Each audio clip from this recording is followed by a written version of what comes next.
Hello friends, स्वागत है आपका भारद्वाज क्लासेस में। और आज बहुत दिन बाद हम लोग आमने सामने मिल रहे हैं। काफ़ी दिन बाद मैं कोई वीडियो लेकर के आप लोगों के लिए आ रहा हूं, क्योंकि बहुत दिनों से हम लोग मैथ के कई टॉपिक्स पर डिस्कस कर रहे थे, लगातार उन पर डिस्कस चल रहा था। और मैथ के और भी वीडियोस आप लोगों के लिए आएंगे, जल्द ही आएंगे। थोड़ा सा मैं भी इधर व्यस्त हो गया था, जिस वजह से मैं कोई वीडियो आप लोगों के लिए लेकर के नहीं आ पाया। फ़िलहाल इधर जैसे कि आप देख रहे होंगे कि लेखपाल की वैकेंसी आने के लिए बात हो रही है। यूपीएसआई, यूपी पुलिस में बोला जा रहा है कि दरोगा की भर्तियां आने वाली हैं, एएसआई की पोस्ट आने वाली हैं।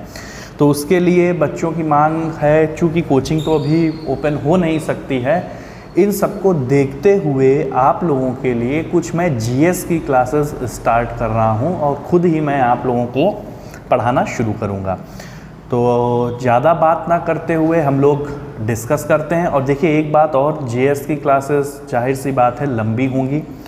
हो सकता है 1 घंटे की हो, 1 घंटे से ज़्यादा की हो, कुछ टॉपिक ज़्यादा लंबे, तो मैं उनको ख़त्म करूँगा। जैसे आज मैं आप लोगों से 1857 के विद्रोह पर डिस्कस करने वाला हूँ। तो एक पार्ट में मैं आपके 1857 के विद्रोह पर टोटल डिस्कस करूँगा, और उसके बाद इससे रिलेटेड अभी तक जितने भी इन 20 सालों में या 10 सालों में जो भी क्वेश्चंस आए हैं उन पे दूसरे पार्ट में, इस वीडियो के दूसरे पार्ट में डिस्कस किया जाएगा। तो देखिए आज ज़्यादा बात ना करते हुए हम लोग डायरेक्ट टॉपिक पर आते हैं। 1857 का विद्रोह, आखिर इसके पीछे की कहानी क्या थी। देखिए इस पर बहुत से राइटर्स या बहुत से लोगों ने अपनी कई किताबें लिखी। कुछ कहते हैं कि यह भारतीय स्वतंत्रता संग्राम, पहला भारतीय स्वतंत्रता संग्राम था। कुछ कहते हैं कि ये आम जनता का विद्रोह था। कुछ कहते हैं कि ये सैनिकों का विद्रोह था। तो सबके अपने अलग अलग मत हैं और अपनी अपनी राय हैं। तो हम लोग कुछ फैक्ट जिन पे हम लोग डिस्कस करेंगे जो आप लोगों के लिए बहुत ही इंपॉर्टेंट होने वाले हैं।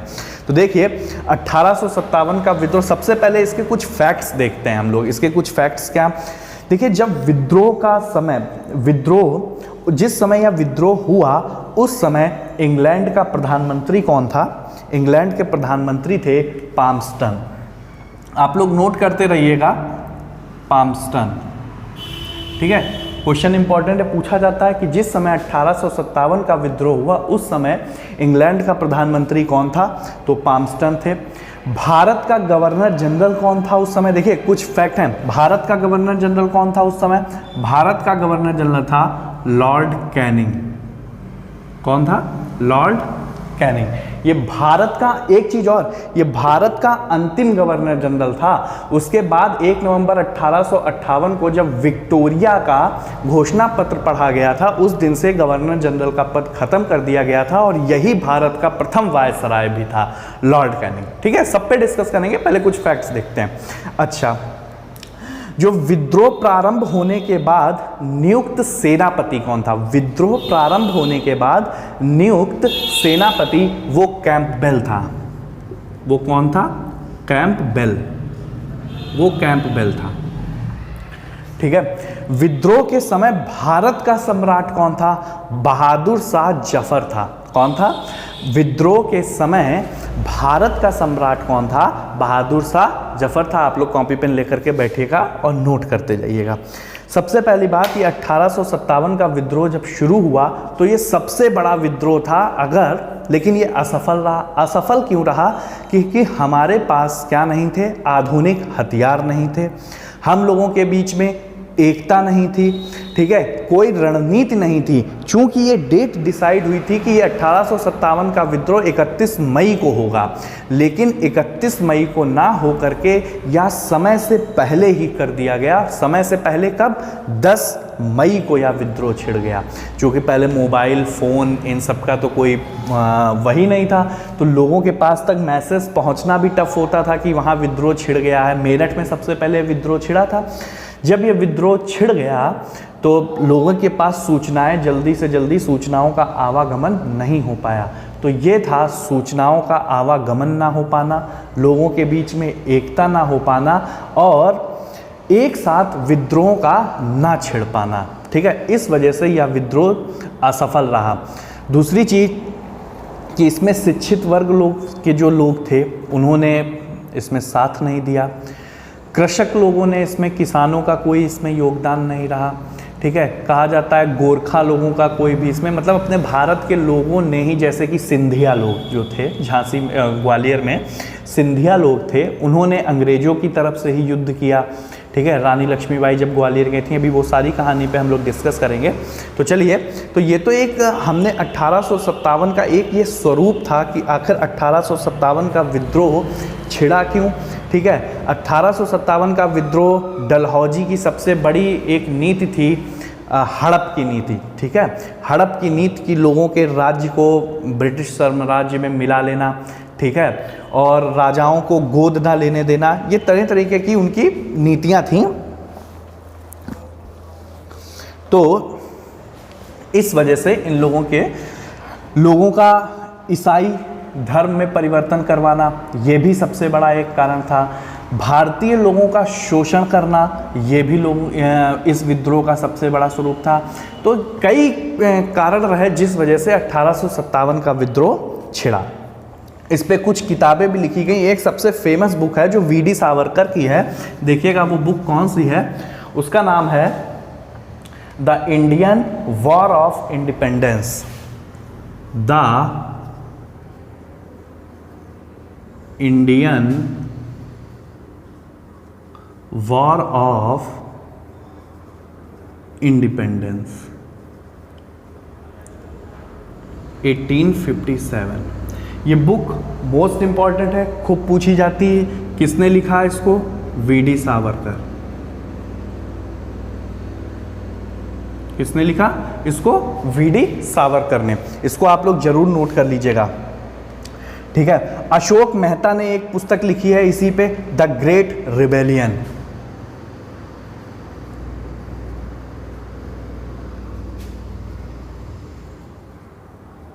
द ग्रेट रिबेलियन, ये बुक है अशोक मेहता की। अशोक मेहता, ये भी 1857 के विद्रोह पर ही लिखी गई है। आर.सी. मजूमदार को सरकार ने नियुक्त किया था 1857 के विद्रोह पर किताब लिखने के लिए, लेकिन इनकी सरकार से अनबन होने के कारण इन्होंने किताब नहीं लिखी थी। लेकिन इनकी एक बुक थी, उसका नाम था the sepoy mutiny and the rebellion of 1857। The sepoy, ठीक है, हम स्पेलिंग लिखे दे रहे हैं, द सिपॉय म्यूटिनी, और स्पेलिंग आपको मिल जाएगी, the sepoy mutiny and the rebellion of 1857। RC. Majumdar की ये बुक थी। ये 1857 पर लिखी गई कुछ फेमस बुक्स थी जो आपको याद करनी है। ठीक है, अच्छा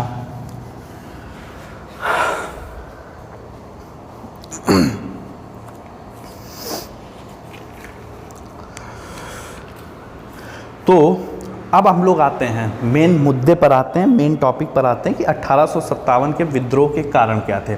तो कारण आपको बताए जा चुके हैं कि इसका राजनीतिक कारण था, कि राजनीतिक कारण यह है कि भारतीय लोगों को सत्ता में ना आने देना, उनको अच्छे पद ना देना, ऊंचे पदों पर उनकी नियुक्ति ना करना। और आर्थिक कारण क्या था इनका? इन लोगों का शोषण करना, ज़रूरत से ज़्यादा इनके ऊपर टैक्स लगाना, कर लगाना, ज़बरदस्ती अपने हिसाब से खेती करवाना किसानों से, ये इनका आर्थिक कारण था। सामाजिक धार्मिक कारण, लोगों का ईसाई धर्म में परिवर्तन करवाना। ठीक है, मतलब ये तरह तरह के और जैसे आप जानते होंगे हम भारतीयों में पहले सती प्रथा, कन्या व्रत, विधवा पुनर्विवाह, इन मतलब विधवा पुनर्विवाह वगैरह को अच्छा नहीं मानते थे, सती प्रथा को अच्छा मानते थे। इन सब पर ब्रिटिश सरकार ने रोक लगाई, जो भारतीय लोगों को पसंद नहीं आया, और इसका भारतीयों ने क्या किया? विरोध किया। ठीक है, तो अब देखिए, देखिए 1857 का विद्रोह हुआ, वो ठीक, सैनिक विद्रोह भी इसे कहा जाता है। लेकिन अगर आपसे क्वेश्चन पूछा जाए कि सबसे पहले सैनिक विद्रोह कौन सा हुआ था, तो सबसे पहला सिपाहियों का जो विद्रोह था वो 1764 का विद्रोह था। आप बक्सर की लड़ाई आप लोगों ने सुनी होगी, ठीक है, बक्सर की लड़ाई सुनी, उसी में 1764 का सबसे पहला सिपाही विद्रोह था, जब बक्सर में मीर कासिम के विरुद्ध लड़ते हुए मुनरो की सेना एक बटालियन नवाब की सेना में मिल गई थी। ठीक है, तो ये सबसे पहला विद्रोह था और इसमें सिपाहियों पर मुकदमा चलाया गया था और 24 सिपाहियों को तोप से उड़ा भी दिया गया था। तो सबसे पहला अगर सिपाही विद्रोह पूछ दिया जाए तो ये 1764 का था। उसके बाद सेना में सबसे पहला धार्मिक विद्रोह कब हुआ? अगर क्वेश्चन आपसे ऐसे पूछ दिया जाए कि सेना में प्रथम धार्मिक विद्रोह, सेना में प्रथम धार्मिक विरोध अगर विद्रोह पूछ दिया जाए तो 1806 में वेल्लौर में हुआ।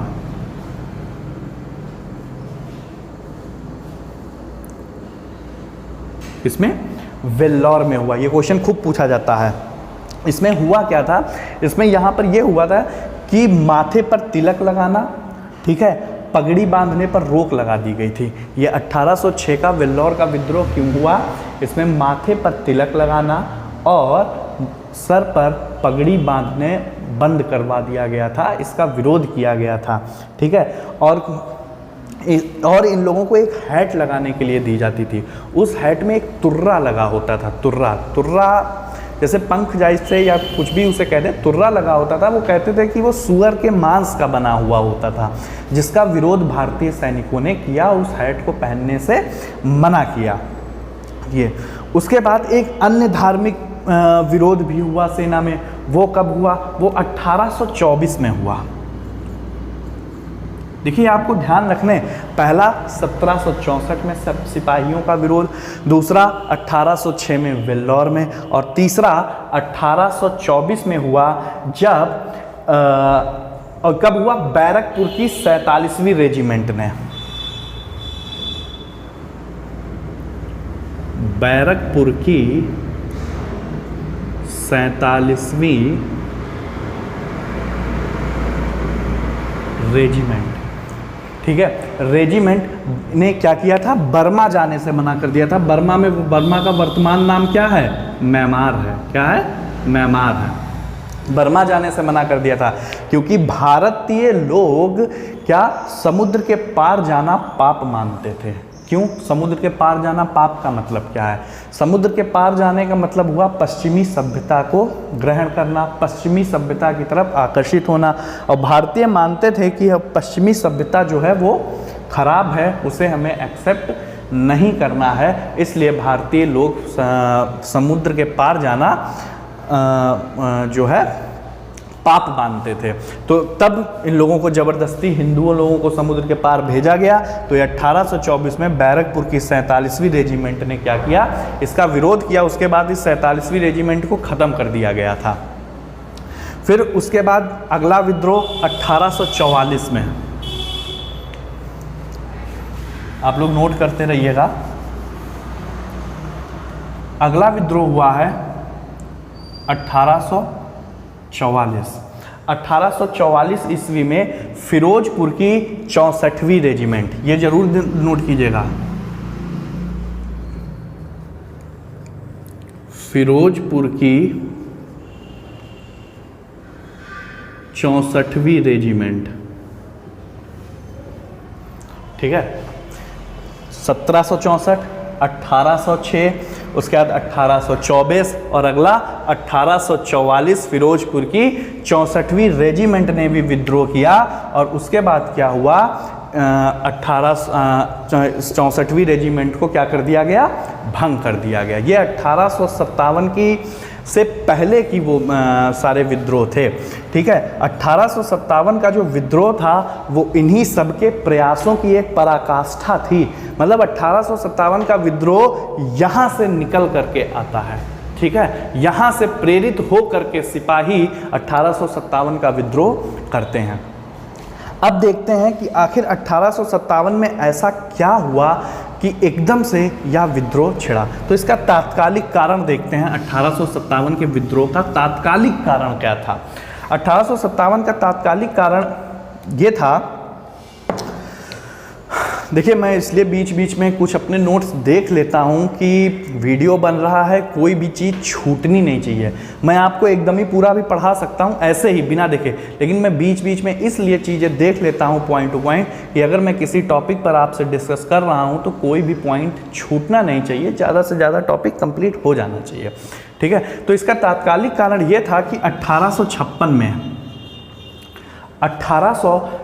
में एक लोहे की बंदूक होती थी जिसका नाम था ब्राउन बैस। जिसका नाम क्या था? ब्राउन बैस।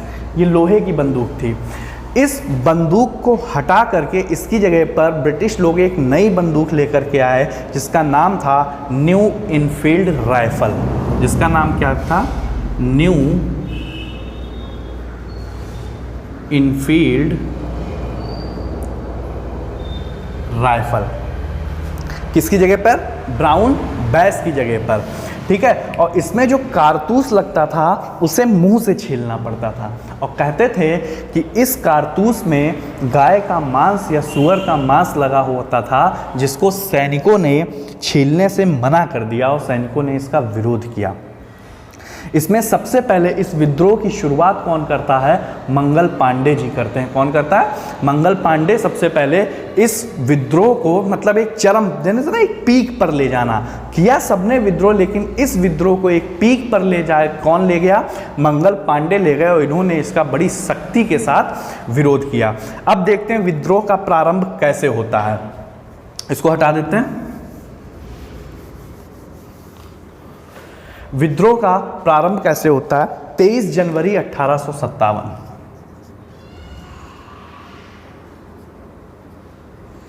23 जनवरी 1857 को दमदम के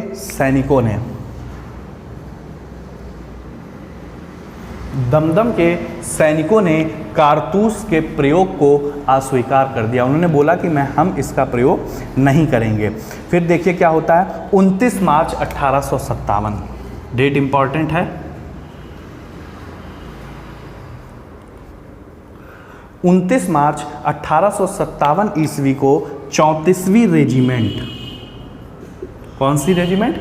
34वीं रेजिमेंट बैरकपुर के मंगल पांडे ने, 34वीं रेजिमेंट बैरकपुर के मंगल पांडे ने अपने साथियों के साथ मिलकर आवाहन किया और इसमें इन्होंने अपने एडजुटेंट लेफ्टिनेंट बाग की हत्या कर दी। किसकी? एडजुटेंट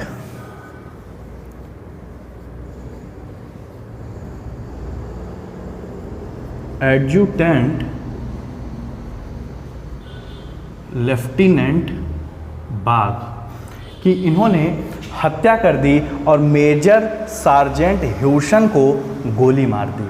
ठीक है, मतलब वो मरे नहीं थे। किसको? मेजर सार्जेंट ह्यूसन को गोली मारी। मंगल पांडे को पकड़ लिया गया और 8 अप्रैल को फांसी पर लटका दिया गया। ये आपको डेट ध्यान रखनी है, कब फांसी पर लटका दिया गया? 8 अप्रैल को इनको फांसी पर लटका दिया गया 1857 में ही।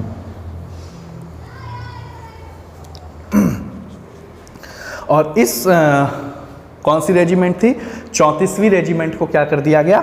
भंग कर दिया गया। अब देखिए उसके बाद क्या होता है। चूंकि हमने अभी आपको बताया कि डेट कौन सी डिसाइड की गई थी विद्रोह की, 31 मई डिसाइड की गई थी, लेकिन सिपाहियों के अंदर इतना रोष, इतना गुस्सा भर चुका था कि इन लोगों ने 9 मई 1857 को ही 9 मई 1857 को 85 सैनिकों को क्या कर दिया गया? बर्खास्त कर दिया गया और 10 वर्ष की सज़ा भी सबको सुना दी गई। तब इससे लोग गुस्से में, सिपाही लोग गुस्से में आए तो 10 मई 1857, देखिए 9 मई 1857, उसके बाद 10 मई 1857 को मेरठ में तैनात, कहाँ? मेरठ से विद्रोह शुरू हुआ था। मेरठ में तैनात पूरी भारतीय सेना ने विद्रोह कर दिया और अपने अधिकारियों पर गोली चला दी। मेरठ में तैनात जनरल हैविट, देखिए मेरठ में वहाँ पर एक जनरल तैनात था जिसका नाम क्या था? General Hewitt. इसने इस विद्रोह को रोकने की कोशिश नहीं की क्योंकि सिपाही बहुत गुस्से में थे। इसकी हिम्मत ही नहीं हुई कि इस विद्रोह को रोका जाए। तो मेरठ में जो तैनात जनरल हैविट के पास 2200, ठीक है, 2200 यूरोपीय सैनिक थे, परंतु उसने इस तूफान को रोकने का प्रयास नहीं किया। मेरठ के विद्रोही जब 10 मई को वहाँ से चले तो वो 11 मई को दिल्ली पहुँच गए और 12 मई 1857 को उन्होंने पूरी तरीके से दिल्ली पर अधिकार कर लिया। मेरठ के सिपाहियों ने 12 मई 1857 को दिल्ली पर क्या कर लिया, अधिकार कर लिया। और वहाँ पर उस समय अब जब वो लोग दिल्ली पहुँचे तो कोई सम्राट होना चाहिए जिसके संरक्षण में, जिसके आदेश से ये लोग युद्ध को लड़ेंगे। तो इन्होंने बहादुर शाह जफर द्वितीय को दिल्ली का सम्राट घोषित कर दिया। चूँकि वो बूढ़े थे, वो मना कर रहे थे भैया हमें ना बनाओ, मैं ना बनाओ, लेकिन नहीं, उनको ज़बरदस्ती बना दिया गया और उन्हें दिल्ली का सम्राट बना दिया गया। सबसे पहले इसका नेतृत्व, ये बहुत क्वेश्चन पूछा था, मोस्ट इंपॉर्टेंट। कहा जाता है कि बहादुर शाह जफर द्वितीय को सम्राट तो बनाया गया लेकिन वास्तविक बागडोर किसके हाथ में थी? तो सबसे पहले सेना नायक थे जिनका नाम था मुगल शहजादे। जिनका नाम क्या था? मुगल शहजादे। वो शायद इनके बेटे ही थे, मुगल शहजादे। सबसे पहले उस सेना के सेना नायक कौन थे? मुगल शहजादे थे। लेकिन बख्त खां उस समय था नहीं। बख्त खां कहाँ था? बरेली में था। बख्त खां जब बरेली से आ गया तो उसे ही क्या बनाया गया? इस सेना का वास्तविक सेनापति किसको बनाया गया? बख्त खां को बनाया गया। ये मोस्ट इंपॉर्टेंट क्वेश्चन है। अब सिपाहियों की वास्तविक बागडोर किसके हाथों में थी? बख्त खां के हाथों में थी। अब चूंकि दिल्ली में विद्रोह का दमन करना था, वहाँ भी कुछ जनरल वगैरह तैनात थे। कहा जाता है कि 20 सितंबर जब हम लोग 1857 के विद्रोह में पूरी तरीके से हार गए। कब हार गए पहले बता देते हैं, ये डेट इंपॉर्टेंट है। 20 सितंबर 1857 को हमारे हाथ से दिल्ली चला गया और दिल्ली ही चूंकि केंद्र बिंदु था, इस पे पूरी तरीके से अंग्रेजों का क्या हो गया? अधिकार हो गया। 20 सितंबर 1857 को दिल्ली हमारे हाथों से चला गया। लेकिन इस दौरान एक जनरल अधिकारी मारा गया था यूरोप का। वो कौन था? उसका नाम था जॉन निकोलसन। बहुत नाम पूछा जाता है ये, उसका नाम क्या था? John Nicholson. ठीक है। दिल्ली के संघर्ष के दौरान जॉन निकोलसन की गोली लग जाने से मृत्यु हो गई थी। हडसन ने सम्राट के 2 पुत्र, सम्राट कौन था? बहादुर शाह जफर द्वितीय था। भाई युद्ध तो चल ही रहा था, तो सम्राट के 2 पुत्र थे। बहादुर शाह जफर द्वितीय के 2 पुत्र थे। कौन? मिर्जा मुगल एवं मिर्जा ख्वाजा सुल्तान। लिख लीजिएगा आप लोग, हम लिख नहीं रहे हैं। बहादुर शाह जफर द्वितीय के 2 पुत्र थे। कौन? मिर्जा मुगल एवं मिर्जा ख्वाजा सुल्तान। और इनका एक पोता था जिसका नाम था मिर्जा अबू बक्र। इनको क्या किया गया? दिल्ली के लाल किले के सामने गोली मारकर इनकी हत्या कर दी गई। और बहादुर शाह जफर द्वितीय भाग करके हुमायूं के मकबरे में छिप गए थे और बहादुर शाह जफर द्वितीय को अंग्रेजों ने हुमायूं के मकबरे से ही गिरफ्तार किया था। ठीक है। और उनको निर्वासित करके कहाँ भेज दिया गया था? निर्वासित करके उनको रंगून भेज दिया गया था। कहाँ भेज दिया गया था? रंगून भेज दिया गया था, जहाँ इनकी सन 1862 ईस्वी में मृत्यु हो गई थी। किसकी? बहादुर शाह जफर द्वितीय को कहाँ से गिरफ्तार किया गया? हुमायूं के मकबरे से गिरफ्तार किया गया और गिरफ्तार करके इनको कहाँ भेज दिया गया? रंगून भेज दिया गया और वहाँ 1862 ईस्वी में इनकी मृत्यु हो जाती है। कहा जाता है कि इस पूरे दृश्य को किसने अपने सामने देखा? मिर्जा गालिब ने देखा। क्या किसने देखा? मिर्जा गालिब ने देखा। मिर्जा गालिब ने लिखा भी। और मिर्जा गालिब कहते हैं, देखिए मिर्जा गालिब क्या कहते हैं, 2 लाइन कहते हैं, यहाँ मेरे सामने रक्त का एक विशाल सागर है, केवल खुदा ही जानता है कि मुझे और क्या देखना बदा है। तो आंखों देखा हाल किसने देखा? मिर्जा गालिब ने देखा। कहा जाता है इस विद्रोह 1857 के विद्रोह का सिंबल क्या रखा था हम भारतीयों ने? कमल और रोटी रखा था। क्या रखा था? कमल और रोटी रखा था। ठीक है। कहा जाता है किसने इसमें भाग नहीं लिया? तो गोरखा रेजिमेंट लोगों ने इसमें, पंजाबी रेजिमेंट, ठीक है, जम्मू कश्मीर के जो राजा थे इन लोगों ने भाग नहीं लिया था।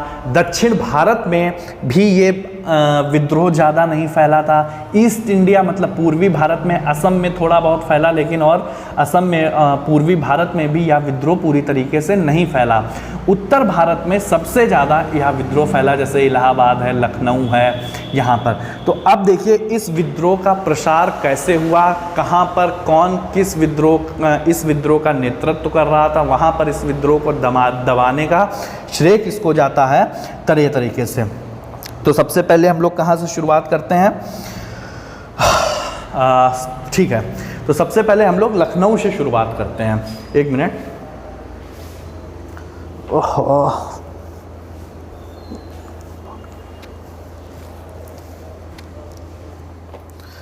हाँ, कष्ट के लिए खेद है। तो सबसे पहले हम लोग कहाँ से शुरुआत करने वाले थे, तो सबसे पहले हम लोग लखनऊ से शुरुआत करते हैं। देखिए, अवध के नवाब थे वाजिद अली शाह। अवध के नवाब कौन थे, वाजिद अली शाह, नवाब वाजिद अली शाह। इनको गद्दी पर से अंग्रेज़ों ने हटा दिया था। आम जनता में इस बात का बहुत ही ज़्यादा क्रोध था कि उन्होंने उनके नवाब का अपमान किया है, ठीक है। तो ये जो असंतोष था, ये लखनऊ में 1857 की एक चिंगारी के रूप में इसने काम किया। अब देखते हैं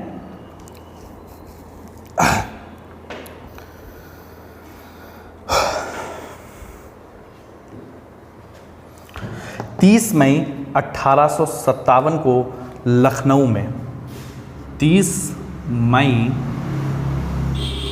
1857 को लखनऊ में सिपाहियों ने विद्रोह किया और इसकी कमान बेगम हजरत महल ने संभाली। किसने संभाली, बेगम हजरत महल ने संभाली। और उन्होंने कहा जाता है कि इसकी कमान संभालने से पहले इन्होंने अपने अल्पवयस्क पुत्र, जिसका नाम क्या था, बिरजिस कादिर, जिसका नाम क्या था, बिरजिस कादिर,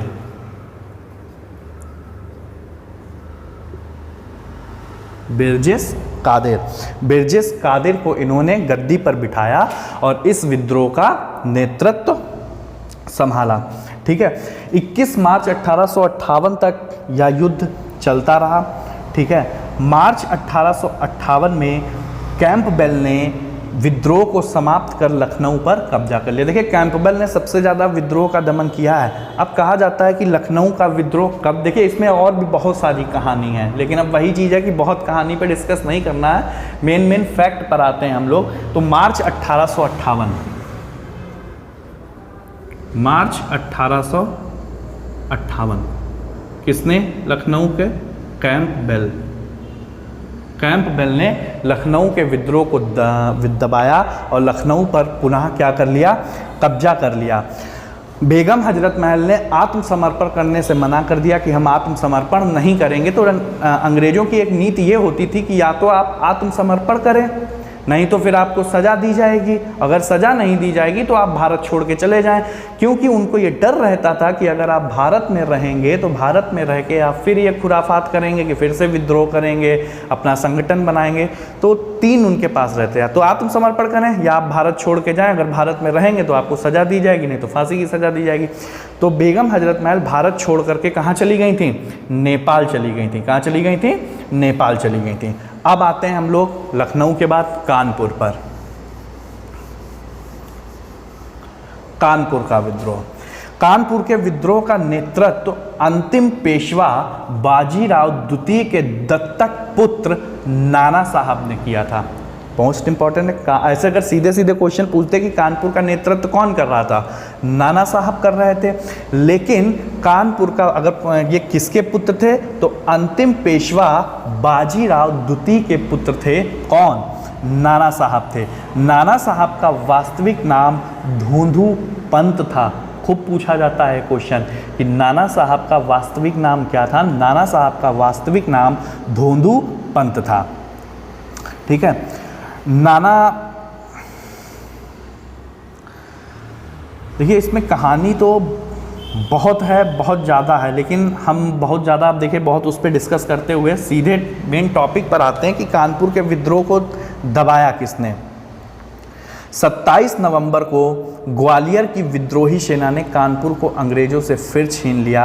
और अगर पूरी तरीके से देखा जाए तो कैंपबेल ने 16 दिसंबर 1857 16 दिसंबर 1857 किसने?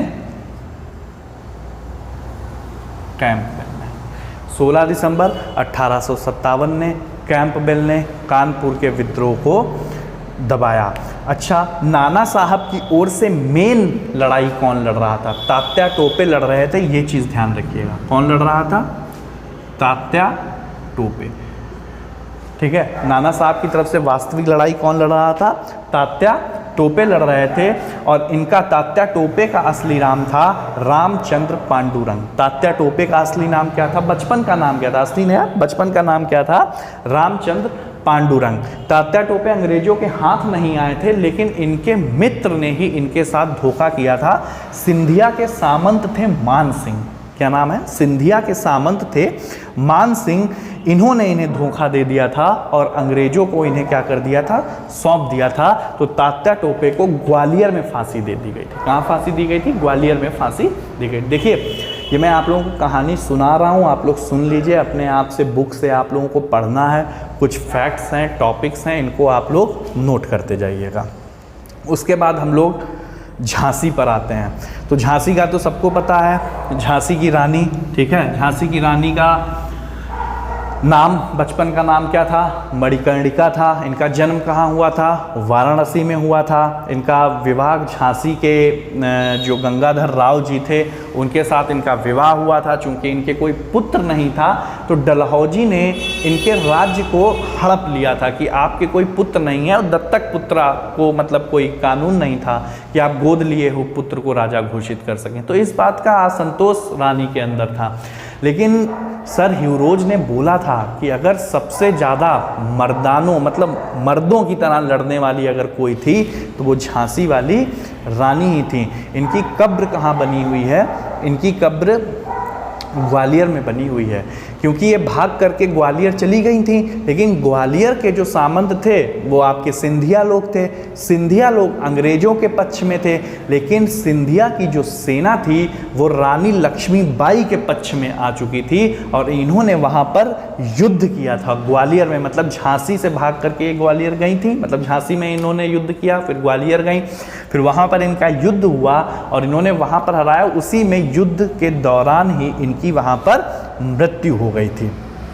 ठीक है, सर ह्यूरोज ने इनको घेर लिया था। अगर पूछ दिया जाए कि झांसी में विद्रोह का दमन किसने किया तो सर ह्यूरोज ने किया था। किसने? सर ह्यूरोज ने।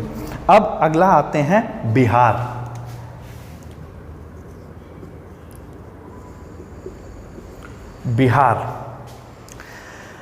बिहार में कौन? बिहार में बाबू कुंवर सिंह। क्या नाम है? बाबू कुंवर सिंह। सबसे बड़ी बात तो ये देखिए, बाबू कुंवर सिंह कभी अंग्रेजों के हाथ नहीं आए।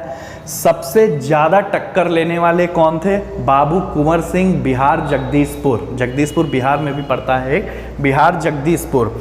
जब यह विद्रोह हुआ और इन्होंने इस विद्रोह की कमान संभाली तब बाबू कुंवर सिंह की उम्र 80 वर्ष के थे। उस समय कितने वर्ष के थे? 80 वर्ष के थे।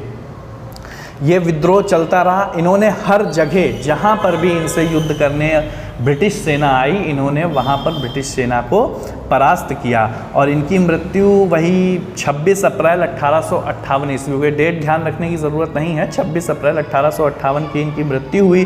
उसके बाद इनके भाई अमर सिंह ने नेतृत्व संभाला और 1858 दिसंबर 1858 तक युद्ध जारी रखा। लेकिन फिर उसके बाद अंत में विलियम टेलर और वेसेंट आयर, ये नाम ध्यान रखने, क्योंकि वहाँ का दमन किसने किया? विलियम टेलर एवं वेसेंट आयर ने यहाँ के विद्रोह को समाप्त कर दिया। उसके बाद इलाहाबाद से विद्रोहियों की कमान कौन संभाल रहा था? मौलवी लियाकत अली। एक मिनट, बहुत गर्मी है। हाँ, तो इलाहाबाद से नेतृत्व कौन कर रहा था? मौलवी लियाकत अली कर रहे थे। और यहाँ के विद्रोह का दमन किसने किया? जनरल नील ने किया। किसने? जनरल नील ने। फैजाबाद से नेतृत्व मौलवी अहमद उल्ला ने किया। किसने? मौलवी अहमद उल्ला ने किया। और फैजाबाद में दमन किसने किया? कैंपबेल ने। और कहाँ का कैंपबेल ने किया था? लखनऊ का और कानपुर का। ठीक है। बरेली से कौन नेतृत्व को संभाल रहा था? खान बहादुर खान। कौन? बरेली से कौन? खान बहादुर खान। वहाँ का दमन किसने किया? कैंपबेल ने। सबसे ज़्यादा विद्रोह दमन करता कौन है? कैंपबेल ही है। ठीक है, तो बरेली का भी किसने? कैंपबेल। मंदसौर से कौन था? फिरोज शाह। शहजादा फिरोज शाह ने वहाँ पर स्वतंत्रता का झंडा बुलंद किया था। असम, चूँकि हमने आपको बताया ना पूर्वी भारत में बहुत ज़्यादा ये विद्रोह नहीं फैला था, लेकिन असम में था इसका असर। असम में पुरंदर सिंह के पौत्र मतलब पोता, पुरंदर सिंह के पौत्र कंदपेश्वर सिंह। कौन? कंदपेश्वर सिंह एवं मनीराम दत्ता ने विद्रोह किया। ठीक है, इनको बाद में पकड़ करके कलकत्ता में फांसी दे दी गई थी। असम में कौन कर रहा है? कंदपेश्वर सिंह एवं मनीराम दत्ता, जिनको बाद में पकड़ करके कलकत्ता में फांसी दे दी गई। उड़ीसा के संबलपुर के राजकुमार सुरेंद्र शाही और उज्ज्वल शाही ये विद्रोहियों के नेता बने हैं। कौन? फिर से नोट कर लीजिएगा। उड़ीसा के संबलपुर के राजकुमार सुरेंद्र शाही और उज्ज्वल शाही विद्रोहियों के नेता बने। राजस्थान में कोटा ब्रिटिश विरोधियों का प्रमुख केंद्र था। राजस्थान में कोटा ब्रिटिश विरोधियों का प्रमुख केंद्र था। यहाँ जयदयाल और उसके भाई हरदयाल, यहाँ पर जयदयाल और उसके भाई हरदयाल विद्रोह का नेतृत्व कर रहे थे। यहाँ पर जयदयाल को तोप के मुंह पर बांध करके, ठीक है, जयदयाल जी को तोप के मुंह पे बांध करके उड़ा दिया गया था। ठीक है। गोरखपुर डिवीज़न से गजाधर सिंह के नेतृत्व में, ये तो बहुत ही इंपॉर्टेंट है यूपी के लिए। ठीक है, इसको तो लिख लीजिएगा रेड पेन से अंडरलाइन करके। गोरखपुर से गजाधर सिंह के नेतृत्व में विद्रोह हुआ, जिसे बाद में दबा दिया गया। मथुरा में विद्रोह का नेतृत्व देवी सिंह ने किया था। किसने किया था? देवी सिंह ने। और जबकि मेरठ के आसपास के क्षेत्रों का नेतृत्व कदम सिंह ने किया। ये चीज़ ध्यान रखिएगा, मेरठ के आसपास के क्षेत्रों का जो नेतृत्व है विद्रोह का, वो कौन कर रहा था? कदम सिंह कर रहा था। और मथुरा से देवी सिंह कर रहे थे। चूँकि हम आपको बता चुके हैं कि 1857 के असफलता के कारण क्या थे। एक इसका सीमित स्वरूप था, देशी नरेशों एवं सामंतों की गद्दारी थी जिन्होंने साथ नहीं दिया, योग्य नेतृत्व का अभाव था। ठीक है, कोई नेतृत्व करता अच्छा नहीं था, संगठन का अभाव था, निश्चित उद्देश्य का अभाव था। उद्देश्य ही नहीं पता था कि हम लड़ किस लिए रहे हैं, बस लड़ रहे हैं। ठीक है, तो निश्चित उद्देश्य का अभाव था, सीमित साधन थे। ठीक है, शिक्षित वर्ग की उदासीनता थी, कृषक वर्ग भी इसमें शामिल नहीं था, तो लोगों का साथ भी प्राप्त नहीं हुआ। 1857 की विद्रोह की विफलता ने भारतीयों को यह दिखा दिया कि सिर्फ सेना और शक्ति के बल पर ही अंग्रेजों से जीता नहीं जा सकता। लेकिन इस विद्रोह का असर ब्रिटेन तक दिखाई पड़ा और महारानी ने इस पे तुरंत एक्शन लिया। तब कहा जाता है कि विक्टोरिया जी का घोषणा पत्र पढ़ा गया था 1 नवंबर 1858। ये डेट बहुत इंपॉर्टेंट है।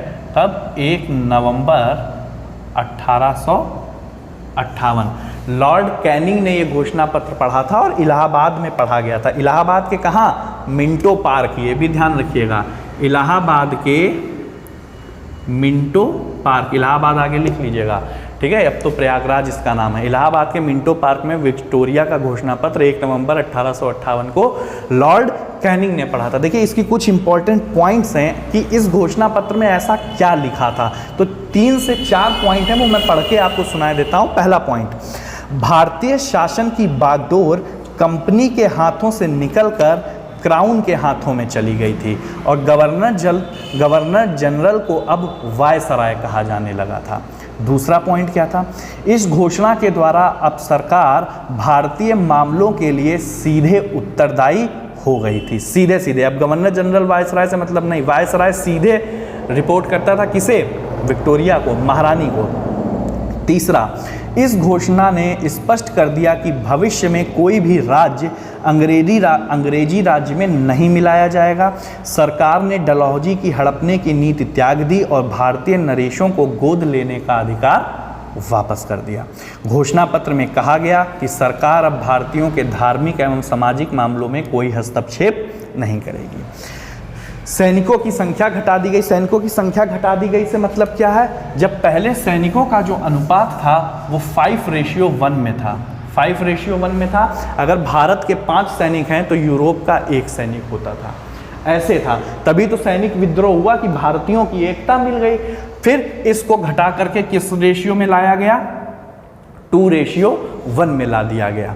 ठीक है, तो ये चीज़ ध्यान रखिएगा। पहले कितना था, 5:1 था, 2:1 बाद में कर दिया गया। और तो इस तरीके से अगर देखा जाए तो जहाँ जहाँ पर 1857 के विद्रोह का असर रहा वो सारे शहर आपसे डिस्कस कर लिए गए। 1857 के सारे जो इम्पॉर्टेंट फैक्ट हैं वो आपसे पूरी तरीके से डिस्कस किए गए। तो आप लोगों को इन पे थोड़ा सा इस कहानी को सुनिए। पढ़ना तो आपको खुद पड़ेगा। आप कोई बुक लाइए अच्छी सी, जो भी बुक आपके पास हो। और अभी एक इसका दूसरा वीडियो भी आएगा जिसमें हम यूपी PCS या जो आए हुए क्वेश्चन हैं 15 से 20 सालों में उन पे डिस्कस करेंगे। जैसे कि हम आप क्वेश्चन देखिए, हम 10-15 क्वेश्चन पे आपसे डिस्कस करते हैं। जैसे पहला क्वेश्चन देखिए कितनी आसानी से आप लोग जवाब देंगे। पहला क्वेश्चन बिहार PCS 2005 में पूछा गया है, अंग्रेजी भारतीय सेना में चर्बी वाले कारतूसों से चलने वाली एनफील्ड राइफल कब शामिल की गई थी? ऑप्शन है नवंबर 1856, दिसंबर 1856, जनवरी 1857 या फरवरी 1857। कमेंट बॉक्स में इसका आंसर दीजिए आप लोग। तो इसका आंसर है दिसंबर 1857। कब है? दिसंबर 1857 को शामिल किया गया। अगला क्वेश्चन राजस्थान PCS 1993 में पूछा गया, क्या भारत के प्रथम स्वतंत्रता संग्राम का मुख्य तात्कालिक कारण क्या था? तो ऑप्शन लॉर्ड डलहौजी की हड़प नीति, अंग्रेजों का धर्म में हस्तक्षेप का संदेह, सैनिक असंतोष या भारत का आर्थिक शोषण। अंग्रेजों का धर्म में हस्तक्षेप का संदेह था। सबसे पहले इन्होंने यही शुरू किया था। तो ये जो है मतलब मुख्य तात्कालिक कारण था। अगला क्वेश्चन देखिए क्या पूछ रहा है, मंगल पांडे की घटना हुई थी मेरठ में, बैरकपुर में, अंबाला में या लखनऊ में? बैरकपुर, 29 मार्च 1857 को बैरकपुर में। अगला, मंगल पांडे कहाँ से जुड़े हैं, किस विप्लव से जुड़े हैं, कहाँ के विप्लव से? यूपी PCS 2010 में क्वेश्चन पूछा गया। बैरकपुर, मेरठ, दिल्ली या उपयुक्त में से कोई नहीं? बैरकपुर। तो बहुत अगला क्वेश्चन देखिएगा, RO दोनों में पूछा गया 2016 में। 1857 के विद्रोह के दौरान बहादुर शाह ने किसे साहब-ए-आलम बहादुर का खिताब दिया था? अजीमुल्लाह, विरजिस कादिर, बख्त खां या हसन खां? किसको दिया था? बख्त खां को दिया था। वही वास्तविक सेना नायक था उसका। उसके पहले कौन था? उसके पहले नाम हमने आपको बताया है, देखिएगा। ठीक है, तो बख्त खां का। अगला क्वेश्चन इसमें पूछा गया है, 1857 की क्रांति का प्रमुख कारण क्या था? जन आक्रोश, सैनिक असंतोष, ईसाई मिशनरी का प्रबंध, ब्रिटिश साम्राज्य की नीति? तो ऑप्शन है ब्रिटिश साम्राज्य की नीति। अगला question UP PCS pre 1990, UP PCS pre 1994 में पूछा गया, 1857 की क्रांति सर्वप्रथम कहाँ से प्रारंभ हुई? सबको पता है, मेरठ से प्रारंभ हुई। ठीक है, तो समझ गए होंगे। तो जो इसका दूसरा वीडियो आने वाला है उसमें हम 1857 से संबंधित सारे क्वेश्चंस पर 15 से 20 सालों के 1 घंटे का वीडियो होगा कम से कम, डिस्कस करेंगे। उससे पहले आप लोग 1857 के विद्रोह को पढ़ के रखिएगा, कोई बुक वगैरह आपके पास अच्छी सी हो, फिर हम लोग उन क्वेश्चंस पे डिस्कस करेंगे। और ये मेरी गारंटी होगी कि वहाँ जो क्वेश्चंस पे हम आपसे डिस्कस करेंगे उनसे बाहर कोई भी क्वेश्चन नहीं आने वाला है एग्ज़ाम में। ठीक है, तो इसी के साथ चूँकि गर्मी बहुत हो रही है और मैं कोशिश करूँगा कि मैं आप लोगों के लिए वीडियोस लाता रहूँ। ठीक है, मैथ के भी वीडियोस आप लोगों के लिए आने शुरू हो जाएंगे जल्दी से। तो इसी के साथ गुड बाय, टाटा, सत श्री अकाल।